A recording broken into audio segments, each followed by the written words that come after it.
ত্রিপুরা মহিলা সংগ্রাম পরিষদের উদ্যোগে আজ বিভিন্ন বিষয়কে সামনে রেখে ডেপুটেশন প্রদান করা হয়।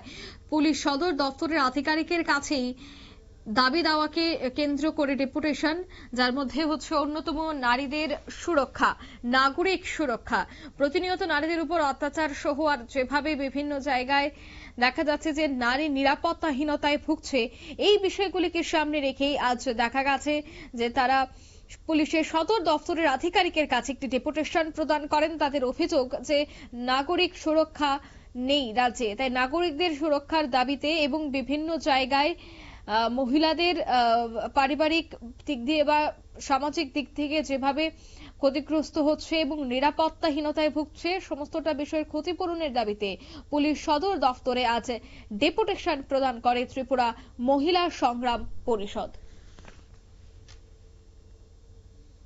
নিয়ে নিচ্ছি ছোট একটি বিজ্ঞাপন বিরতি, সঙ্গে থাকুন।